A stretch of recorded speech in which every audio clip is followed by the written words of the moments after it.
शुरुआत कर लेते हैं रूस यूक्रेन महाजंग से जुड़ी बड़ी खबर, जहां पर सर्चिंग के दौरान कंटेनर में ब्लास्ट हुआ। इसी कंटेनर से यूक्रेनी ड्रोनों को रूस में लाया गया था। ब्लास्ट में कई लोगों के मारे जाने की खबर है। सर्चिंग के दौरान कंटेनर में हुआ ब्लास्ट और ब्लास्ट में कई लोगों के मारे जाने की खबर है। ये तस्वीरें आप टीवी स्क्रीन पर इस वक्त देख रहे हैं। ब्लास्ट के समय की तस्वीरें।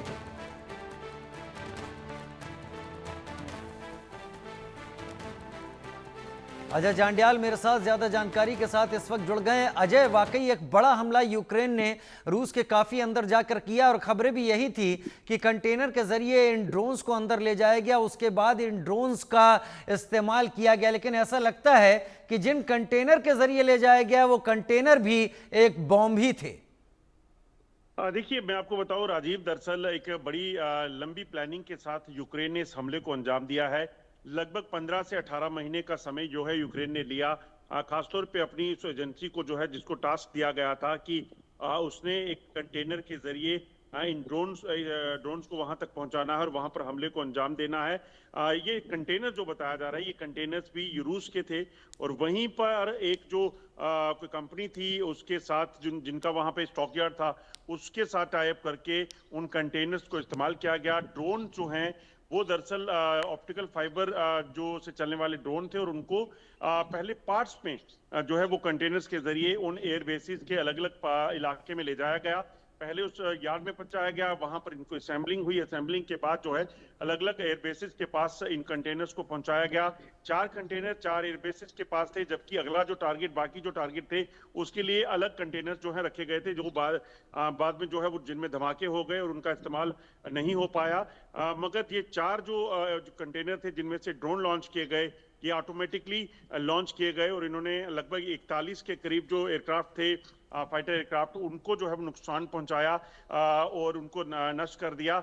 लगातार अचानक से जब ये हमला हुआ तो कहीं ना कहीं रूस भी परेशान था, रशिया भी परेशान था कि आखिरकार ये हुआ कैसे, किस तरह से अटैक हुआ। इस कंटेनर्स की जो विजुअल हम दिखा रहे हैं, दरअसल जो रशियन जो युवक थे, कुछ यंगस्टर्स थे, उन्होंने देखा कि एक कंटेनर से ड्रोन जो है उड़ रहे हैं और हमला हो रहा है। उन्होंने बड़ी बहादुरी से उस कंटेनर के भीतर घुसकर उन ड्रोन्स को रोकने का प्रयास किया, मगर उसी दौरान जो है ये ड्रोन जिस कंटेनर में थे उस कंटेनर में धमाका हो गया और उसके बाद आग लग गई और इसमें एक युवक की मौत होने की भी खबर है।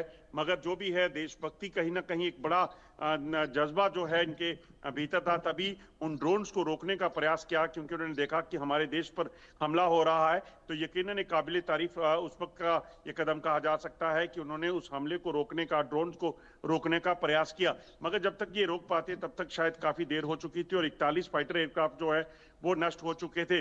अब कहीं ना कहीं इंतजार इस चीज का है कि रूस किस तरीके से जवाबी कार्रवाई करेगा। इस चीज को लेकर एक बड़ा कहीं ना कहीं आंखें दुनिया की इस वक्त रूस पे लगी हुई हैं, क्योंकि यूक्रेन ने उस वक्त रूस को टारगेट किया है जब शांति वार्ता को लेकर जो है इस्तांबुल में बैठक होने वाली थी। अब ऐसे में देखना होगा कि पुतिन आगे किस तरह से कदम उठाते हैं। पुतिन आगे किस तरीके से कदम उठाते हैं, लेकिन ये भी एक अलग तरीका अपनाया है और इस तरीके के जरिए उस कंटेनर को भी एक बॉम्ब की शक्ल दे दी और उस कंटेनर के जरिए उड़ने वाले ड्रोन्स ने तो तबाही मचा दी।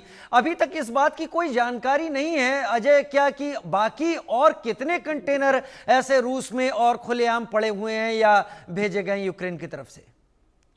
देखिए, बिल्कुल, क्योंकि अभी तक जो जानकारी है लगभग 6 के करीब कंटेनर जो है आइडेंटिफाई हुए हैं। 4 कंटेनर वो जो 4 एयरबेसिस के पास थे, 2 कंटेनर जो हैं वो उनमें धमाका हो गया और वो उन्होंने भी आग पकड़ ली। दरअसल इन कंटेनर्स को इस तरीके से प्लांट किया गया था कि इन कंटेनर्स के भीतर अगर कोई घुसने की कोशिश करता तो वहां खुद ब खुद धमाका हो जाता। ड्रोन जो हैं वहां से लॉन्च हुए और उसके बाद आखिरी ड्रोन लॉन्च होने के बाद उस कंटेनर्स को ऑटोमेटिकली जो है वो धमाके से उड़ा दिया गया। तो ये तमाम जो प्रोग्रामिंग की गई थी, ये कहीं ना कहीं एक लंबी चौड़ी एक्सरसाइज करने के बाद इसको प्लान किया गया था और यकीनन ज़ेलेंस्की ने जब ये प्रेस कॉन्फ्रेंस की और बताया, मीडिया जो बातचीत करते हुए अपने इंटरव्यू में उसने साफ कहा है कि 117 ड्रोन जो हैं वो इस्तेमाल किए गए इस अटैक को करने के लिए। और सबसे बड़ी बात यह है राजीव की, सोचिए यूक्रेन ने इसे बहुत ही कम ये कहा जा सकता है कि खर्च पे एक बड़ा हमले को अंजाम दिया है, जिसमें बिलियंस डॉलर्स का नुकसान जो है वो रशिया को उठाना पड़ा है।